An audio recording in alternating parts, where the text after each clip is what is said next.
So another Andy B 2-minute video. I'm looking off to the side because I can't remember the title. Springs, bins and sensors.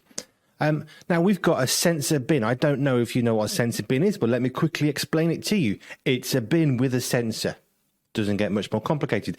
But when you put your hand across the front or it detects a movement at the front, the lid of the bin opens up nice and wide. It stays there for so many seconds. You can put stuff into the bin. You haven't got to touch the bin to put stuff in it. We absolutely love it. We're very grateful to Ben and Liz's house.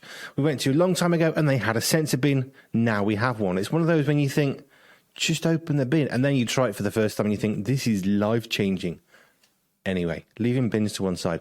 It stopped working quite a while ago. It wasn't working very well.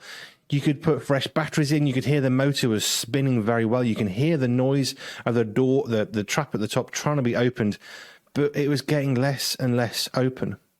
Now, initially, that's because the batteries would start to fade, and as they faded, it wasn't able to open the bin lid quite so much. But over time, we realized, you know, these are brand new batteries. You can hear the power of the motor, and you can hear something grinding and trying, and it's not lifting this lid.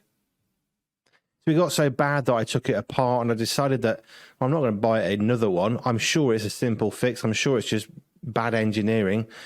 The idea of the engineering is brilliant, but here's the thing. Inside, there's a rod that's attached to a motor. When the motor turns, the rod changes. As it changes, it's sitting inside of something else, which then forces the bin to open. They're both made of plastic, which is a really stupid engineering decision, because when you get something that's plastic and you put it under immense tension and it's quite thin, it's going to break. And that's what happened with ours. The bin was not able to open because the motor was still good, but the bit that the motor was turning was no good at all.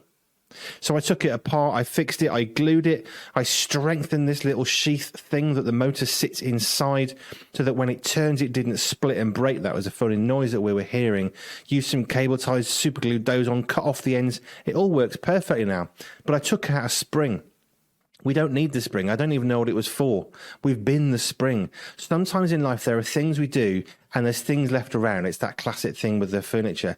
This wasn't accidental. This was deliberate. That spring was not needed for it to work properly.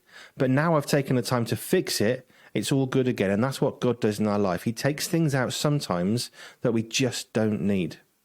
Just a thought.